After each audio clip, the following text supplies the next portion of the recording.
11 ez'olweggulo mpaka ku ssaawa 12 ez'olweggulo wano ku 107.9 Paal FM ekkula ly'omuntu wa bulijjo.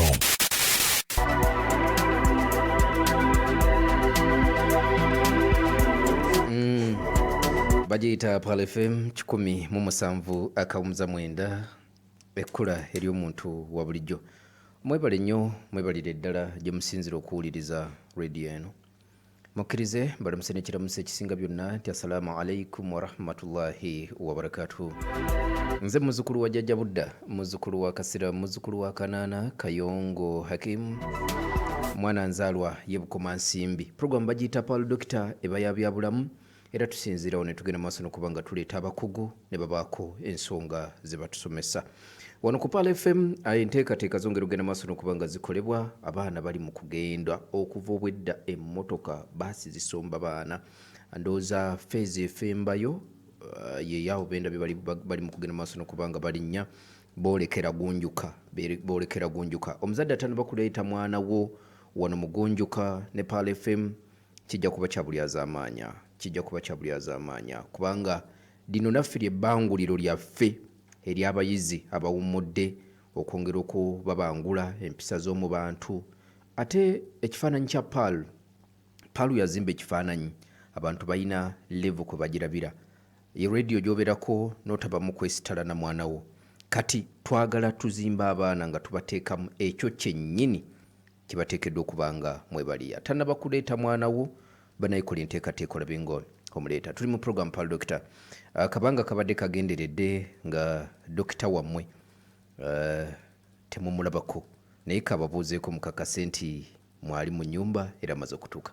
Dokita buuza ku bantu. Bismillahir Rahmanir Rahim. Alhamdulillahi Rabbil Alamin wassalatu wassalamu ala Rasulillah. Mwina batuwuliriza kantwala omukisa guno nobalamusaako n'ekiramuso ekyasinza okuba ekirungi. Assalamu alaikum wa rahmatullahi wa barakatuh. Wa alaikum salam wa rahmatullahi wa barakatuh. Mwanyi wammwe musawo wammwe Dr. Abubakar Kalinashi Abu Sulaiman. Tata Sula. Tata Sula. Mashallah. Bitambula bita Tata Sula. Alhamdulillah bitambula bulungi. Era twebaza Allah subhanahu wa ta'ala atuwadde obulamu. Allah nanyini buyinza yasalawo okutambuza ensi n'ebigiriko na byonna bitaliye nga bw'ayagala. Allah abakuwadde omukisa n'akulekera obulamu, abakuwadde ekingira ky'amaanyi nnyo. Oluvannyuma lw'ekyo Allah gw'aba asaasidde amuwa hidaaya. Omanyi abakyala bayita ba hidaaya bamanyi? Bebaliwa. Ati Allah akuwa hidaaya. Hidaaya kwe kuba nti Allah akuwa obulungamu n'owangala ku nsinga okimanyi nti eyakutonda ye Allah subhanahu wa ta'ala. Era n'otabeera ku nsi nga tomanyi lwaki olina kuba ku nsi, n'obeera ng'omusinza nga tomugattika tomukkakkanya, n'omusinza nga bw'ayagala subhanahu wa ta'ala. So Allah aba akuwadde obulamu n'akuwa ne hidaaya, guidance, n'obeera ng'oli mumujjukire ennyo oba ofunye ebingira by'amaanyi. Allah gw'aggyeeko obulamu aba alabye kaba kaweddemu akake. Era awamu n'ekyo Allah bw'aba atuwadde obulamu yatuwa ebitundu byaffe eby'oku mubiri ebituwa nga bwesige, amaana, trust. Era kyabuvunaanyizibwa omuntu okubanga ekyengira kyonna kyolina ekyobulamu okikwata bulungi tokiragajjalira. Era ku pointi yemu eyo nyongera okwebaza Paal FM ne management yayo olw'okufaayo ne basawo program nga terina sponsor. Eyinza okubeera basponsa naye nga yakusomesa bannayuganda ku byobulamu ate ne mutabeera nga balala biyita abakugu. Yes. Nakunyumizaako nti Paal FM onjuluddeko kuva 2010. Nali nsomesa ku Paal tukyali kutajja hoteri wali eri. Yes.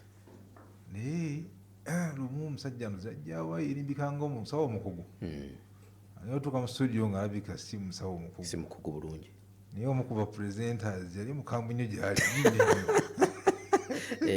era twali mu studio awo naye waliwo embeera nga sinyangu yamufuutula misinde olw'ensonga singa muleeta omuntu nga mukyamu muba mweyonoonera kuba omuntu obumwabizza agamba sawa bamujja ku paalo okwo naye sebo njagala okutegeeza nti abantu bangi kati ebyobulamu bagenza bitegeera bulungi era ffe naffe abasawo ne bannange bonna abajja ku puroguramu zino ez'okusomesa eggwanga bakola kyamaanyi nnyo okubuusa abantu n'okubanga babataasa okukosa obulamu bwabwe. Ennaku zino abantu bajja mu ddwaliro nga balinamu ku knowledge, balinamu kumanya ku byobulamu olw'okusomesa kwe batuusaako kuba ku Pal FM. So nyongera okwebaza Sebo Management na bonna abakwasaganya puroguramu eno ya Pal Doctor oba enteekateeka eyo. Ministry of Health ebanga efa yandibadde esponsoringa puroguramu zino ez'ebyobulamu kubanga tuba tugikwatirako naye awamu n'ekyo temulinda Ministry of Health mwasalawo ne mubanga puroguramu eno mugitambuza emyaka gyonna ebaddewo alhamdulillah. Era njagala okutegeeza nti abantu kati bw'abazze mu ddwaliro tabanga omuntu atawuliranga ku byabulamu alisa amanja agenda era tutasizza abantu bangi kati musawo mukugu w'amaaso amaaso gaffe gali delicate nabagamba nti abantu bafuna zi transplant z'ebitundu by'omubiri kibumba nsigo simanya byonna naye teri transplant ya liiso.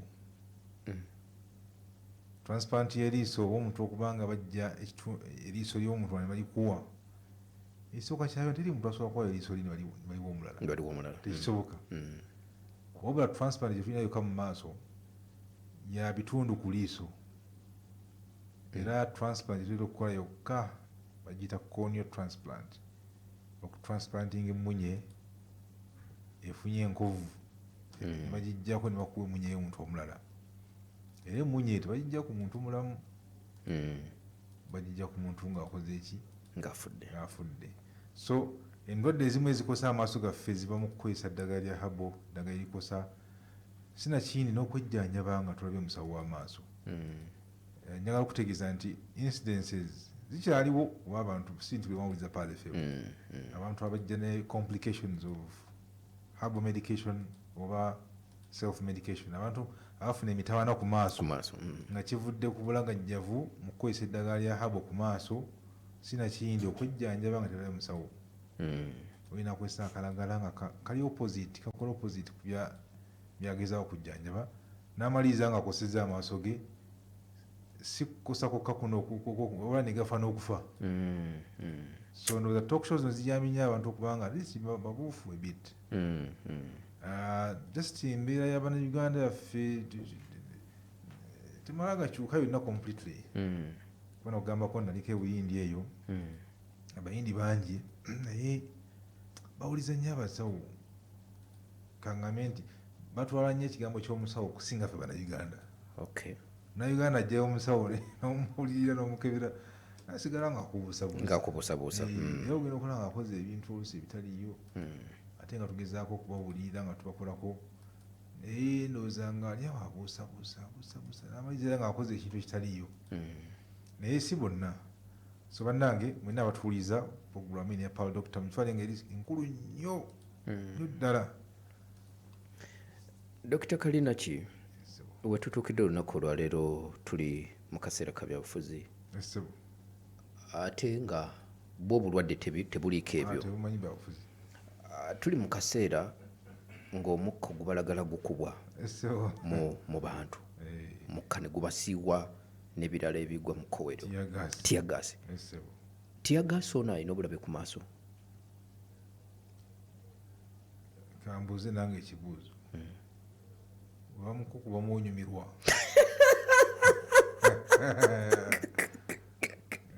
okuba onyumirwa sekyo kawalo ambuzaako nti lwaki abamu tebakyamuwulira abamu tebakyamubuulira nze tiyagaasi kimusobola ndowooza ndi kawadi naye bamukyene yatugamba nti ye kawadi tomusobola kumubeeramu ankola bubi nnyo mpulira nga agenda okufa naye nga tiyagaasi ekigambo tiyagaasi nga yawe okiwulira ayita tearing omuntu okufubutuka amaziga mangi mu maaso. Kyakola it's an irritant kugamba kyankalanya emunyi yaffe cornea, tugiyita cornea mu lusawo mu luzungu. It's the most sensitive part of our body. Part ekyasinza okuba very sensitive, erina obusimu mu lusawo akale mu luzungu density, obungi bw'obusimu per square millimeter, nti buli wokuwona ku munyi waliwo akasimu akanaavu akakola ki, akatwala sensation ya touch ne pain. Naye nerves ezo ziri transparent, tezirabika n'amaaso gaffe. Kakati sensitivity ya cornea, emunye ne conjunctiva, kali akabika ekyeru, anything that irritates, kimu ekibalagala kikola obubi emunye. Kati egasi bamukola nga ye omulimu gwayo okubalagala, kati okubalagala okukusa, okwo okubalagala kutwale ng'omuntu ateese kamulali ku maaso. That's an irritant, it's a chemical irritant. Lwakuba talinga kamulali abaana avaako, naye singa exposure bayamaanyi ekosa, ekoseza ddala. Naye ndowooza ng'omanya ebyobufuzi, ndowooza risks si z'amaanyi nnyo, katujja tukwatira awo abantu. Si yabufuzi, kitegeeza ki nti omuntu obanga tiyagasa ali ewantu, bagamba vaawo, baba baagala oveewo ogende. Omugaso gwa tiyagasi nalabako mu community emu eyo wabaisa Indonesia, so nga abatuuze bafuna zimasiki zaabwe ne rebreather, nga waliwo ebigundi ebibi, ng'alinga ali bano aba deep diving abagenda mu nyanja, nga ne bamukuba kasita tiyagasi avayo nga bambala ngateekako kibika amaaso n'ennyindo, nga asigala kulaba naye busengejjago. Naye buleka n'owala obuyingiza mu ggwanga, ndowooza osibira lugundi oba olemeseza enteekateeka za gavumenti. Naye nga tiyagasi is an irritant. Kino ekya adaptation kibaawo wali ogenzeko mu boarding school, bafumbisa enku, omukka omungi ogwo ogugendamu owulira nga naye osanga omusajja nga mwasiiba emyaka n'emyaka nga ye taguwulira, atula nawo, otuuka system n'emanyiira adaptation nga tekyawulira. Bano abamu kyava bagamba nti lwaki gomberamu nga tomuwulira. Kati obusimu bwasanyala bwasanyala, naye kiba kyabalabe kubanga system zino ziraba Allah azikola nga ziri protective. Emunyo okubanga eri sensitive ku chemical irritants, kibaawo okugasa maaso nti kino ekintu ekiritatinga kino singa kiyitiira kikosa. Wekitegedde. Kale simuntu asanyala obusimu obwo ne bubanga tebuli sensitive nnyo, kiba kyabulabe eri amaaso ge, era goononeka in the long run. Era abantu abafumba mu gundi ezo ebiwungu by'edda ebyo nga bikyusaamu ku balina system nga omuka gugenda gufuma ne gufuluma, amaaso gabula gafaana mamyufu, gafaana bubi, era gamanyi okulwala in the long run ne gakosebwa. So tiyagasi bwati bafaana, kantu ako nkagadde. Tiyagasi bwati bafaana. Yenna mulaba omugezi avaawo n'agenda kubanga n'abobuyinza kyebaagala oveewo ogende. Nekanisaasira bamukuba mulinayo amanyi bakosezaamu, olina mukuba ate naye namukosa, anti kati olina okuba tebagenda abamu basanyalala, n'ogenda bakuba kibooko, ogenda okulaba omusirikale ate anonya mazzi. Dokita Kalinaki, ebyobufuzi si byangu naye tebituvaalira obudde bwaffe. Leero tutunuulire ku ki Dokita Kalinaki? Tuludde okunyumyamuko n'okusomesa abantu ku byamaaso. Simanyi oba eri abadde agattawo, tubadde tetunaba kugata, tekigenda kuyita balala ssebo, omanya nnyinza okuba mbowa abantu. Amaaso gaffe yenna atuwuliriza omugaso gwago okulaba. Omuntu nga talaba obulamu buba bubi nnyo. Imagine omuntu nga yakazuuka waati, ebimu byeetaaga okusurvivinga nga yakazuuka kulaba, ko buli mujja ku kitanda kye agende mu kiyigo oba afulume ebweru okulaba okwetaaga paka weebaka. Kitegeeza nti omuntu alina obuzibu mu kulaba obulamu bwe quality of life eba eri ya wansi gye bambi. Era amaaso gaffe tugakozesa mu bintu bingi okusurvivinga kuno ku nsi. Ffe Allah Katonda abazungu batuyita bagamba twava mu bisolo naye ekyo si kituufu. Omuntu yenna omugezi tosobola kukkiriza mu nzikiriza efaanana bwetyo nti twava mu bisolo ne tufuuka abantu. Ffe Allah obusiraamu bulungi, Allah yatuyamba nti yatuwulira twajja tutya ku nsi. Kubanga ogamba nti omuntu twava mu bisolo, sirabangayo omuntu afuutuka era nga nti bannange kirabika nze nali nkima kati ndi muntu. Kati Allah atonda ebitonde ng'abantu nkima, amaaso gaffe gali mu maaso wano bwe gati. Naye ebisolo ng'ebinyonyi gali ku sides bwe gati. Kituwa okuba nga tulaba bulungi mu maaso gye tulaga. Then Allah n'atonda amaaso gaffe nga gaawukana eri ebisolo nga biraba nnyo mu nzikiza. Ffe tetulaba nnyo mu nzikiza ffe ng'abantu. Naba ebitonde nga biraba paka wala eri kati nga eagle, falcon, ebinyonyi ebyowaggulu ebyo. Kyo bagamba kisobola okulaba emmese emayiro 8. Mayiro 8 omanyi bwe zenkana? Kibeera waggulu eri waggulu ddala mayiro 8 nekirengera emmese nekijja nekisobola kulaba mayiro. Naye bamayiro emu tosobola kulengera kintu tosobola kukirengera. Kati tulina parts z'amaaso ez'enjawulo kyebayita macula, ke kapaati mu liiso omuli akakuyamba okulaba ekintu bagamba kali responsible for sharp vision. Nti oba osoma ku ssimu oba ng'olina kyeweetegereza olaba feesi y'akayongo, eriyo kapaati akali responsible okulaba ekikuli mu maaso kyagala okulaba. Ebinyonyi ebyo ebiraba ennyo ebyo nga falcon, eagle bagamba birina macula 2. Ensonga lwaki biraba bulungi nnyo n'okulaba ewala ennyo ennyo. Maculas 2. Macula bwe mba nnengera bwe nti mu maaso eriyo bye mba ndaba mu sides wano naye si gye nfokasinze, peripheral vision. Naye wano macula eraba ekintu ekiri straight kyagala okulaba kintu kyerabira ddala. Kiraba kale ebinyonyi ebyo biraba ennyo birina macula 2. Mungu bw'atu bwe yazisetinga Katonda kulaba kwabyo. So gano amaaso gaffe gano system yago erina okuba nga ekisooka eri clear. Ekifaananyi kiva mu environment, ekifaananyi kiva ebweru kirina okuba nga kiyita mu clear media. Clear wekiyita wali clear paka ku retina ekubba ekifaananyi. Retina eyo erina obutafaali tuyita rods and cones.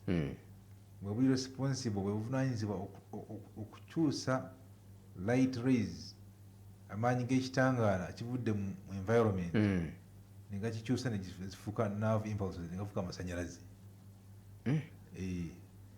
Ezo rods and cones ziri sensitive.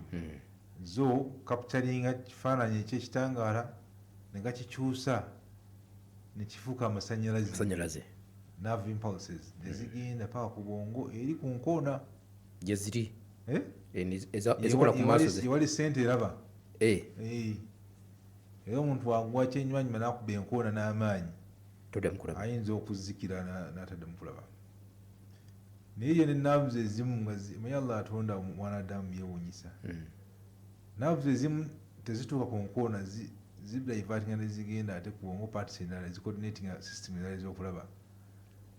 Amaaso gano abiri ndi mu bawa facts about omuntu yenna atuwuliza amanyi science oba omuntu wa bulijjo wayalinga ali awo. Omuntu wa bulijjo amanyi amaaso gaffe gafaana n'amatu kye kimu okubanga eddoboozi liva eri rigenda mu kutu ne livaawo eardrums maabwani ne bujja ligenda ku bwongo noba nti Kayongo yayogedde era agamba kino. Kati amaaso gaffe galimu okulaba ekigenda maaso azo n'okurelatinga n'ebikadde. Tuyemba ndabye taata wange nsobola okumanya nti taata wange dadi wange ekiriza na memori ya dadi mu mutwe gwange ne senta y'okuwulira nti dadi afaanana nga taata naye nalina eddoboozi ne livaayo. Kati eyo processor mu bwongo ng'erina okucoordinatinga ebintu bingi okukola amakulu. Kati singa omuntu kati amaaso gano abiri genda we gasinkanira wiring waba atuuse mu bwongo wali mumaka tugita optic chiasm. Waya ezimu zicrossinga ne zidda ku saidi eriiso eddala endala nezisinga ku saidi eriiso eri paka ku bwongo eri gye nkugambye. Kati ekifaananyi ekiva ku left eriisa erimu ate kikola ne right bweriisa eddala okukola ekifaananyi eki kimu kati obwongo bulina omuvunanyizibwa nti bulina okugatta ebifaananyi ebivudde mu maaso abiri ebifuka ekifaananyi eki kimu era singa olaba ddabo waliwo obuzibu waliwo obuzibu either mu alignment y'amaaso walirabako emmotoka nga egenda mu maaso naye ngaetunudde eri bweti waliwo ezitambula pembeni alignment eba efudde kati ebinywa ebitambuza amaaso birimu ku binywa birina supply y'omusaayi ey'amaanyi era birimu ku binywa bitakoowa ebitambuza amaaso imagine emirundi bikajja okyusa amaaso naye oliddeko nti banaye nga nkyusiza kati gakoyo okukyusa olwawo kati muscles ezo zirina supply y'omusaayi ne glucose wire alina okuba nga alya kati omuntu wafuna double vision kitegeeza alignment y'amaaso era ekoze eki efunye obuzibu oba si kyekyo obwongo processor processor ekoseddwa ina atuuliza bino byenjogerako byonna nina kyenjagala okugusa omuntu okuba n'amaaso nga galaba bulungi galina okuba nga system eweereza ku retina ekuba ekifaananyi nga system eri clear emunye eno gyolaba kungulu eno erina amaziga buli wotemya amaziga gajoozaako buli lutemya lw'amaaso olutemya era osinga olwawo okutemya nomali seconds nga sanga lutomezza ogenda okola ekifunga kijja ku maaso kubanga amaziga galiko gaba gakaze so tear film layer eyamba okuba nga ofuna a very clear image eva ku munye neyitawo paka ku retina eri ne lenzi munda lenzi makati omu yetuyamba okufokasinga ekyokumi n'ekyewala era omuntu asobola okukyusa focus abadde atunula ku simu n'atunula eri mu microseconds obwangu obuli awo mu kukyusa focus speed y'amaanyi endwadde zonna ezikosa okulaba kw'omuntu zikosa system eyo esooka oyinza okuba nga obulwadde bukosa wano light rays ekitangalo ekiyita okutuuka ku retina singa wawo ekifo kyonna ekibikka kyekivaako omuntu okuba nga talaba bulungi era yenna atuwuliriza omuntu asobola okufuna ebbwa ku munye neyeeta ekifu ku maaso omuntu asobola okufuna enkovu ku munye n'afuna ekifu ku maaso omuntu asobola okufuna ekifu ku lenzi efokasinga n'afuna ekifu ku maaso ekifo ekyo ekya lenzi yensenke cataract omuntu ayinza okufuna ekirwadde nekivaako obutafaali okuyiika eri mu maaso munda eri amaaso gaffe gajjudde mazzi by the way era kankubuza ekibuuzo kino eriiso lirina miruzi mmeka ez'amazzi mills amaaso gaffe gajjudde mazzi sizimanyi dokita kalina osobola okugeesinga tetuli mu tuweza miruzi nga 7 kakati siringi bakozesa okuba empiso ogimanyi erina miruzi mmeka 10 10 ziba nnyingi waliwo siringi ya miruzi 2 mil siringi kano akaba sukaali ye ate kamiru emu 1 mil actually waliwo kano akabeera ku kasukaali waliwo kano akabeera ku ddagala ke bagamba nywa miruzi 5 si esiringi eno gyebakuba empiso gyebakubisa okuba empiso ebbomba eyo kitegedde kakati eriiso yaffe lirina miruzi 4 ez'amazzi 4 mils ogambye eri siringi ey'ebbomba y'empisa erimu meka waliyo empiso ya miruzi 2 waliyo miru 1 nayo miru 5 miru 10 eyabiri eba nnene nnyo eyente kati ffe tulinamu miruzi 2 tulina 4 miruzi 4 eriiso kakati eriiso eyo ejjudde mazzi amazzi ago ag'emabega eri bakuyita vitreous humor singa gafunamu olufu abalina sukaali bamanyi okufuna bleeding omusaayi oguyiika mu maaso eri era bwenna abatuuliza ndowooza byenjogera baali babigambyeko kati singa omusaayi guyiika mu munda eyo oba tokyali clear bulungi iso likwata ekifu kakati endwadde ziyinza okuva ku system eno ekyusa clarity oba clear bweriiso n'ofuna olufu mwemuli amabwa ku munye mwemuli enkovu ku munye mwemuli ensenke mwemuli okubleedinga mu maaso muli system eyo yonna then system ekuba ekifaananyi nayo naye esobola okukosebwa nga amasanyalaze tegatransmittinga bulungi nabasomesaako nebabegeyo nti pressure y'amaaso etta nerves etta wiring nezisiriize ezigenda ku kibwongo nembagamba nti wiring oyo singa aba asiiridde oba nayononeka tadda ekyo si kyetwayita gilakoma bwenzijukira guyinza omuyita gilakoma naye nga kiri glaucoma kati awo bakikonfuse ne trachoma naye bagulakoma awo wenyini wenjagala obagamba nti omuntu wabanga alwadde wabanga teyasoma ku byabulamu tosobola kumanya system kyekoseddwa nambiza kigifaananamu mu nsi ziri ezakulakulana omuntu wamala osoma obusawo tapracticinga busawo okujjako nga amaze okukuguka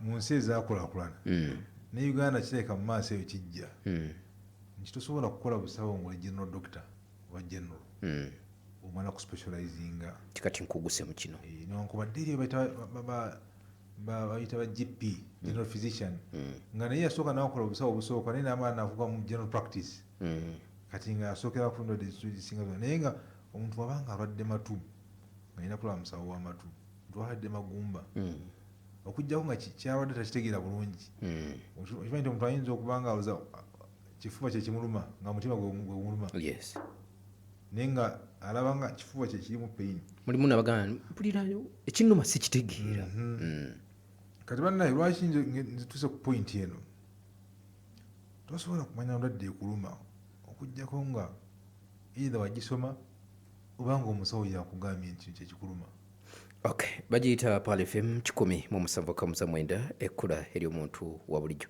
katusooke tufuna obubaka katono buno then wetumaliriza tukomewo ne Dr. Boubacar Kalinaki ayongere okulambulula. Gagayowe Morocco ne Uganda Cranes ngeri wamu ne MTN kyoyina okukola kyangu nnyo gula gaga bando ng'onyiga star 10 star 0# ofuuke nnamukisa ayinza okwewangulira olugendo olusasuliddwa paka Morocco. Gagayowe Morocco ne Uganda Cranes wamu ne MTN nga tuli wamu faya waffe tayimirizika. MTN elungamizibwa Uganda Communications Commission.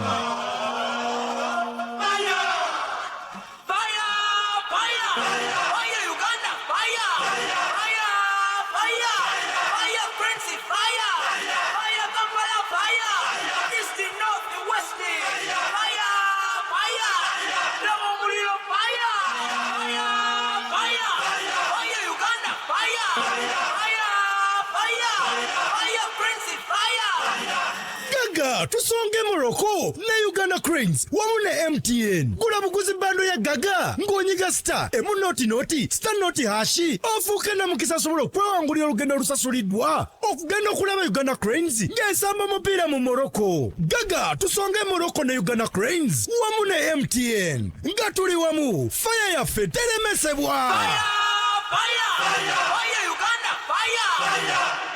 MTN. Amateeka n'obukwakulizo bigobererwa. MTN erungamizibwa Uganda Communications Commission. Mzee Kamadi ogenda tutabukako otandise ndakuseka weka. Siiza butasanyuka. Ngenda kwewandiisa. Kati ogenda kwewandiisa era weesimbyewo ku bwaki. Gwe twotegedde. Nze siri kulya mu bya duniya. Nze nzirayo kola hijja. Kasita nafuna abatuufu abakola kyenjagala. Be bali waabo. Abatawakalo Travels Hijja and Umrah Services. Mwanange bali balina enteekateeka etasangika walala. Kubanga bafaayo ku buli muntu. N'ekikula kye kati ngafu abakuze batuyambako okukola emikolo ng'ate kisebeekaanya. Ate ng'ebyendya ebyensula obujjanjabi byonna birungi. Kati nno gw'ayagala okukola hijja oba umura genda ku ofiisi zaabwe ku Magoba Shopping Arcade okuliraana Masigiri Magoba opposite ne paaka enkadde. Oba kubira Dokita Kikambi ku ssimu eno 0772642993 oba eyamwali mu Mayambala 07019410 ne Dokita Kuzayima ku 0758610414 oba eyaseeka Nassa 0755583519. Mukama wange tenti nzireese naye temuzeesigama nnyo payipo siŋŋumu bulungi saagala kulaba mulambo. naye nga lwaki oteeka obulamu bw'abagenyi bo matigga olwa tenti ezitatuukanye na mutindo. Kankuzigirire Westline Tents and Shades Company Limited. Bano bakafulu mu kukolera tents eziriko mu bika eby'enjawulo, gamba nga Ephraim Tents, Pyramid Tents, Hope Tents. Kati oyagala tenti egenda okujjayo ekifaananyi ky'omukolo gwo, jangu ogyefunire. Oyagala y'abantu 25, abantu 5, bantu 100 oba eryemalayo ey'olukumi gye tuyita Mega Tent ku bbeeyi entono ddala. Bano bakolera n'amatundu bali amagumu ddala agabikka ku bimotoka, bakola umbrellas kusa ne buka shades. Kati goba tenti ez'okwatirira mbu tezigwa ku mukolo gwo nga weekwata ba Westline Tents and Shades Company Limited. Basangibwa Nakawa nga wakayita ku ttaawo kuba ku 0755 41 18 34 oba ku 0781 12 505. Ekitongole ekivunaanyizibwa ku by'empuliziganya mu ggwanga Uganda Communications Commission kitaddewo project emanyiddwa nga UCC ICT E-Waste Project.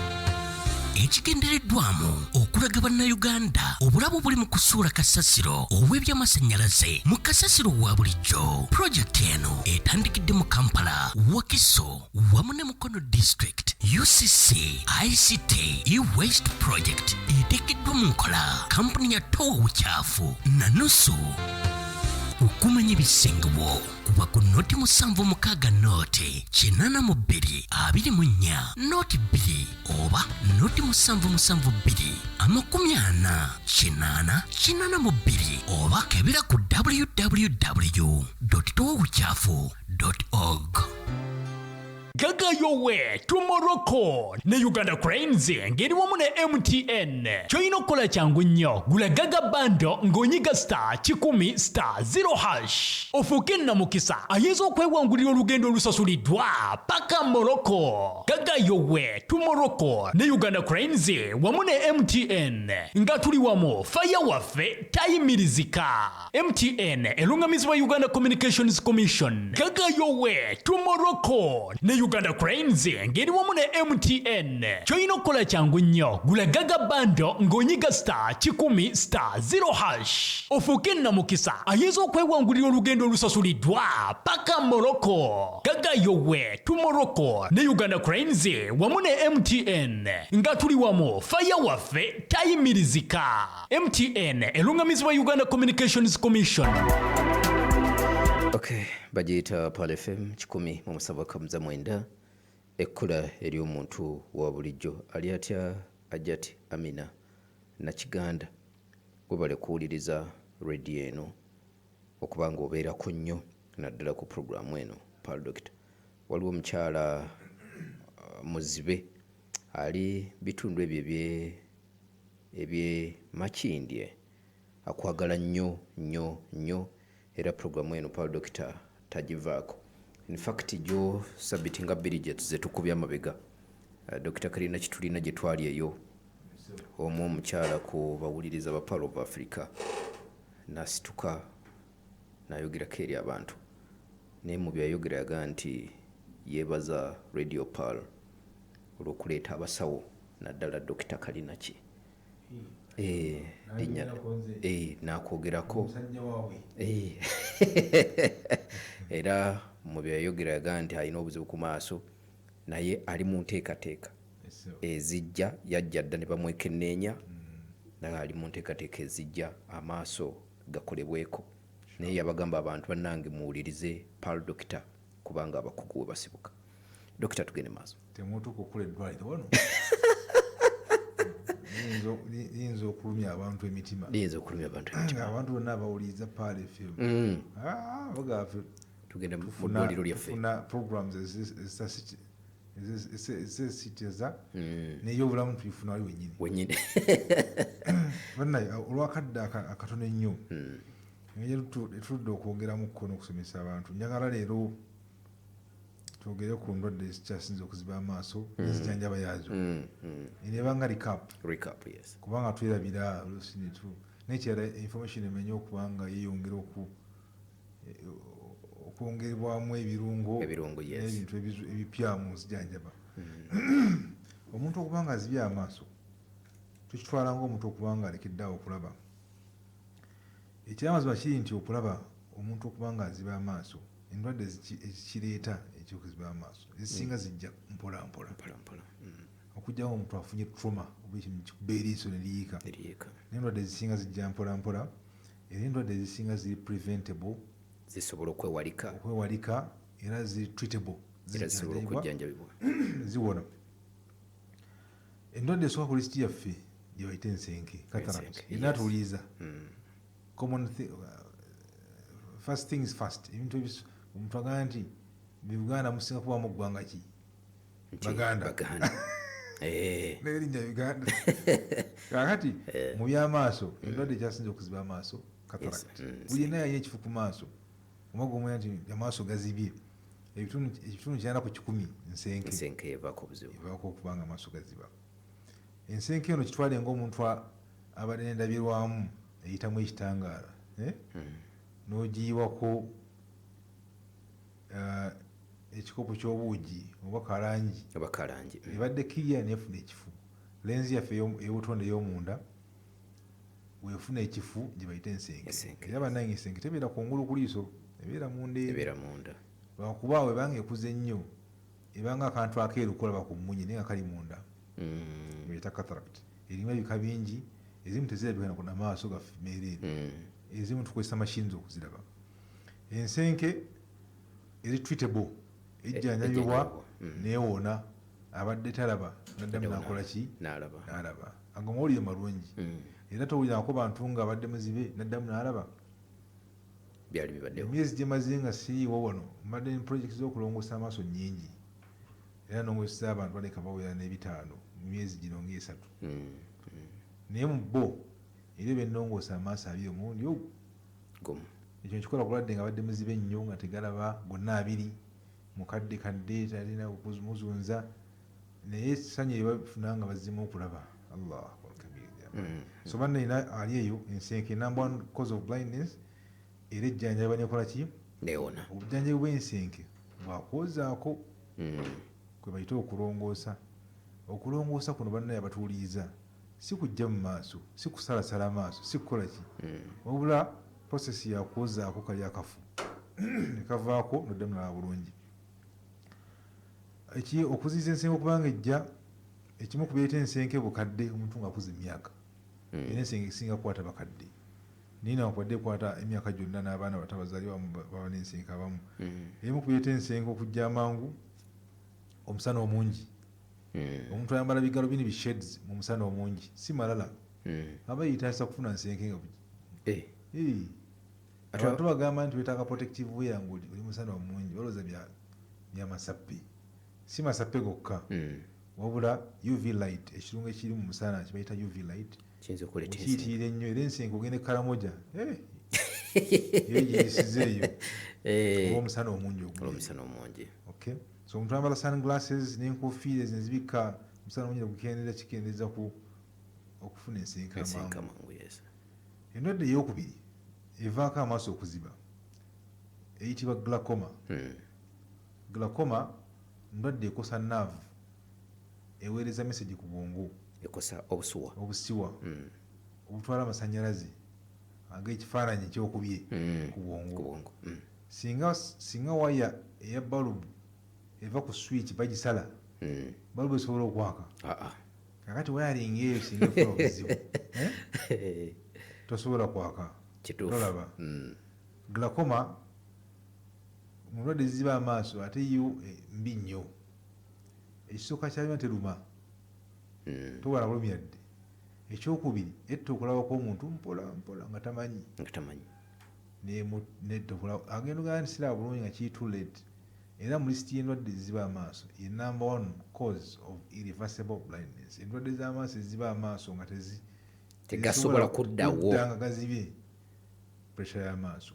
Omuntu ajje wala atya eye screening endwadde egamba eri preventable osobola okwewalika. Yenna atuwuliriza okugenda ew'omusawo nga tolina kikuluma n'omugamba nkebereko kya buvunaanyizibwa era ku maaso kuba obeera ne glaucoma oyinza okuba n'emyaka nga 8 nga obutukira myaka 8 nga gaba kaweddemu.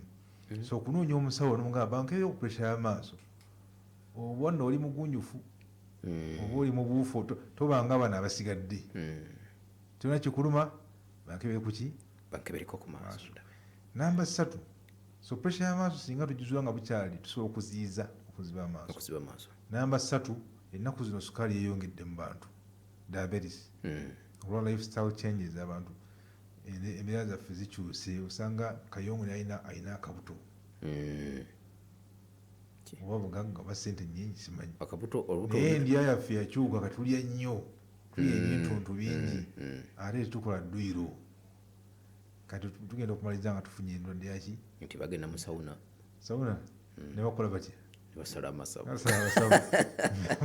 wakagenda mirundi emeka kitebo sawuna naye njigenzeemuko naye baaba omuntu otuyanalira muli ate wagenda okusala amasavu nga tetegaliimu okusala amagumba noyiika ekigwawo, naye nga kyolina okumanya disipulini y'okubanga omuntu akola dduyiro n'okwekoma ku byokulya ebingi si kyangu. Era mwenna abatuuliza n'abasawo ffennyini abasomesa naffe bitulemerera oluusi, tulina kweyambayamba ffenna. Lifestyle okuwangaala kwaffe n'ebyokulya n'empangala yaffe evuddeko sukaali okulinnya ennyo. Sukaali oyo wabanga omuntu amulina akosa ebintu bingi, naye mu kubyogera maaso abantu owulira nti sukaali yassa amaaso tegakyalaba. So sukaali, omuntu wabanga alina sukaali kikulu nnyo okubanga alaba omusawo w'amaaso at least every year, buli mwaka omulundi gumu n'egyandibadde 2. Omusawo w'amaaso omukugu ascreeninga alaba oba sukaali alina kyakola ki kyakosa ku maaso. Singa tunuuza bukyali tutaasa embeera okubankola ki. Lindako katono okuva wa Dr. Kadinaki. Singa oli amaaso ge gaba gakoseddwa naye nga sukaali yagazibye, go gaba gasobola okuddawo? Kisinziira ku diguli ya damage. Sukaali akosa atya amaaso? Sukaali akosa obusiwa obutambuza omusaayi obutono, small blood vessels. Mu mubiri gwaffe ebitundu ebirina small blood vessels, obusiwa obutini obutambuza omusaayi, namba 1 ge maaso, namba 2 ensigo, namba 3 skin. Ekimanyi nti skin wewola olususu walina okubawo supply y'omusaayi ku lususu kwennyini. Number 3, nerves.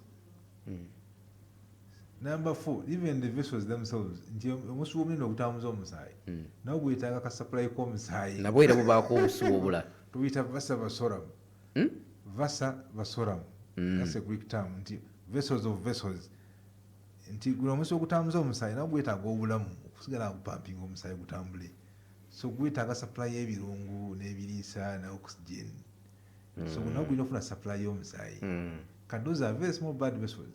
Kati olw'ensonga nti amaaso gaffe galina function y'okulaba, obusiwa buno obutono buno kasita buziba ne buzibikira oba ne bukosebwa ne bubleedinga, buli obutafaali obutransmitting obukyusa ekifaananyi obukyusa light rays ne zifuuka amasannyalaze, buluzinga supply y'omusaayi. Singa buno obusiwa buzibikira buno busupplyinga oba ne buyiwa omusaayi. Kati diabetes, sukaali akosa blood vessels mostly. Nezizibikira nezitandika okuliikinga amasavu nezaabika okulaba nekola ki. Kati omuntu wa sukaali singa severity oba obunene bw'okukosebwa emisibo bw'amaanyi nnyo, osanga nga n'okuzzawo okulaba ku kizibu. Naye kisinga okuvaako embeera y'amaaso okubanga gafa sukaali ye muntu okubanga alwawo okufuna obujjanjabi, kubanga munda eri tetulinayo pain nerves. Manyi nerves zirimu ebika, obusimu tulina obusimu obusensinga pain mu liiso, omubiri gwaffe gwonna ne tuba n'obusimu obusensinga touch, nti nkukutteko, those are touch nerves, bwanjawulo kuba pain. Newabayo obusimu obusensinga heat, a temperature, mpulira obulungi. Kakati munda eri mu maaso, retina ekuba ekifaananyi terina pain nerves. So niwe ofuna obuzibu oluusi tofuna pain. Okitegeera? Kakati akabonero akalaga nti embeera eyonoonese kifukujja. Wekijjira omanya embeera sinnungi. Yina atuwuliza awo wali omugaso gw'okukebera. Kati ffe we tukebera amaaso tuba tunoonya bubonero obwo bwa damage. Era mbagamba nti Diopter Care Center abali bazzeeyokko mulina okumanya nti yegenda ekyuka buli lunaku kumpi. Services zaffe n'obukugu n'ebyuma wesemba okujja ku Diopter nga iyo machine zetunaleeta naye katulina machine empya ziringa oba 4 kakati zituyambako kubanga alisiti omuntu agenda ovaawo nga tutegera endwadde ezimuluma zonna ez'amaaso inshallah era mu maaso awo Dr. Care Center ejja kuba one stop center omuntu abazzeewo tumuweereza walala nga kiggweeraawo inshallah naye tulina machines ezisikaninga neziraba obulwadde obwo tulina fundus camera ekuba ekifaananyi kya retina ne grading oba olina diabetic retinopathy oba tolina era omuntu alina sukaali ekivaako sukaali okukosa amaaso uncontrolled sugar levels omuntu okubanga olina sukaali tomira ddagala oba olimira terikagiriza sukaali bangambala nga ali waggulu aba ayonona bwonoonyi so bannange sukaali okuziyiza okuziba amaaso nga kiva ku sukaali omusawo wa sukaali n'okubanga akusingako omusawo w'amaaso nakkeberako kubanga singa amaaso gagenda tolabako bantu nga talaba era kibavaako okufa amangu depression withdraw omuntu awulira nga takyawera mu society munye okubanga tolaba kibi nnyo kinene tosobola kulaba nseere tosobola kulaba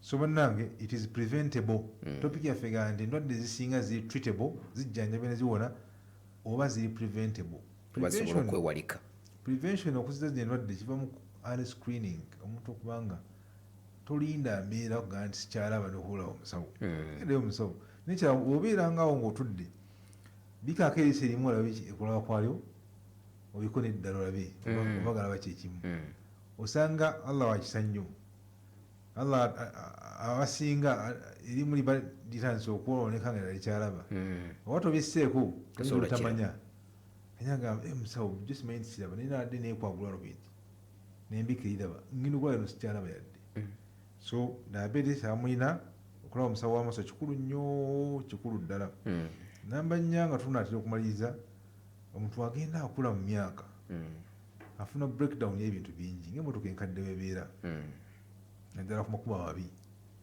kimanyi nti emmotoka zaffe bazivuga e Japan kilomita nga emitwalo 10-15 ngabafa wano zempya ekizitta siremu byabufuzi naye ekintu ekiwangaala ennyo kifuna breakdown naturally mwenye okubanga olabye okuva ewazaalibwa oyagala osigale ngaolabanga walabanga muto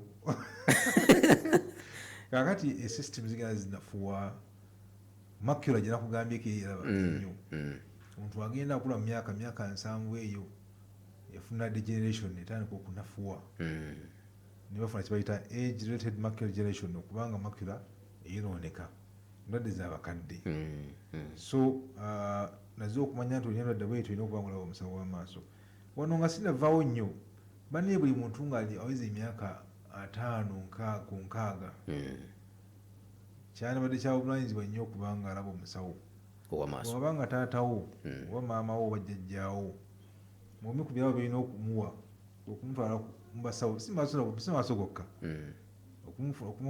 okumukola ku some checkers kubanga wabawo knowledge gap nekozesa abantu abakyawe ne bagattawaawo naye amaaso gamanyi okulwala nnyo nga omuntu akuze mu myaka endwadde ezimu zisobola okujjanjaba ne ziwona waliwo supplements tuwa abantu nga ziyambako okukendeeza embeera okukola ki so nga mmaliriza tukubiriza abantu okubanga bakebera amaaso gaabwe endwadde ezimu ez'amaaso zitambulira mu families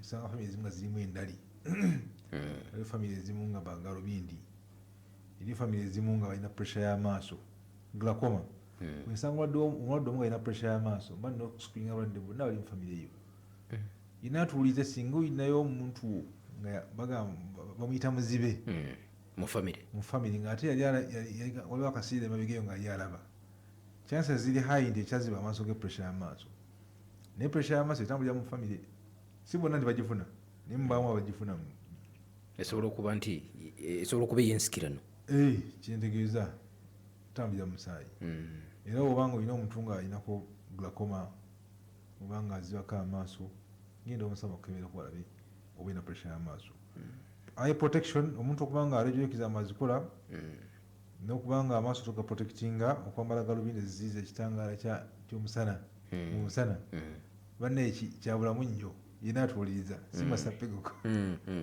era nga bintu zikola ezo zibaayo ekisale kitanga ky'omusana kubanga kitaasa amaaso okwoloneka, kitaasa okufuna ensenke ku myaka emito. Omuntu abanga alina endwadde zonna ezimuluma, pressure, sukaali, alina amasavu mangi, alina okubanga ebintu byabikontrolinga. Olina okubanga sukaali woba omulina mukontrolinge, pressure gijjanjabye, kuba byonna bikosa amaaso. Amasavu amangi, olina hypertension, olina sukaali, bikosa ki? Amaaso.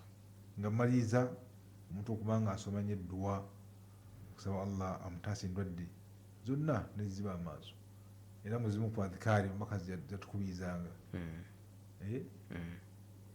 ku makyano lw'eggulo mulimu adhikaari egamba oba dduwa egamba nti Allahumma afini fi badani, Allahumma afini fi sam'i, Allahumma afini fi basari. Ayi Allah, mpa obulamu obulungi mu maaso gange, give me good health in my eyes, obulamu obulungi mu matu gange n'omubiri gwange gwonna. Ebintu bibiri byanjawulo byawudde, amaaso n'amatu. Omanyi lwaki? Kubanga biri delicate nnyo. System y'okuwulira ogirowoozaako eri complicated, so agitegeera nnyo. System y'amaaso kubanga galaba kala, ne galaba distance, ne galaba kati health. Omuntu kubanga awulira bulungi, omuntu ng'alaba bulungi kya bbeeyi. So omuntu kubanga osaba edduwa eyo nnyo kikulu nnyo kubanga ojja kukola ki? Ogyekwatako nnyo. N'okubanga wabanga obulwadde yonna yonna olina awuliza Pal FM, njagala muleme kubeera nga baatawuliza Pal FM. Oba olwadde genda eri omusawo. Abasawo bano abajjanjaba abantu bano bamala emyaka mingi nga basoma, olowooza byakumala biseera. Obudde bwamaze obwo ng'asoma kiba kimuwa obukugu obutegeera ki ekikuluma n'obujjanjabi bwakyo. Nina akantu ke nabadde njagala onnyambe okwongereko eddoboozi lyo. Omanyi Jjajja Buda yaŋŋamba nti tosobola kuliraana kiswa n'otamyuka. Waliwo ebintu ebimu bye ŋŋenze nkuyigako Dr. Kalinaki. Nina gye nabadde eyo ng'omuzadde yeereega n'omwana ng'amugamba anaaba omusulo mu maaso olw'okuba gamusiiwa, ne mbaga bannange ekyo nga Dr. Kalinaki yakigaana. Mu ddakiika ng'emu mbadde njagala okole emphasis kantu ako n'obulabe obukalimu. Bannange batuwuliriza, eddagala ezijjanjaba amaaso teririimu kukozesa mpitambi. Omusulo teguli sterile, gubamu obuwuka oba obulabe. Omusulo gulimu chemical ammonia ya bulabe erisanalkale. Osobola okufuna endwadde nga zivudde mu kukozesa musulo mu kujjanjaba amaaso. Omusulo tegubangako ddagala, naddala ogw'abaana Adamu, gubamu obuwuka ne chemical eziyinza okukosa ki? Eriiso. Omusulo era bagukozesa temulowooza nti gukola, gwolona bwonoonyi. Nabasomesaako wano lumu nti singa omuntu aba n'endwadde y'enziku kuba ekwata bitundu byakyabwe, n'akwata susu oyo n'amutonyeza ku maaso, eriiso libotoka, okuyita kubotoka, okuyiika mu ssaawa 48 olw'obulabe bw'obuwuka obw'enziku obwo bwa bulabe nnyo, buli dangerous.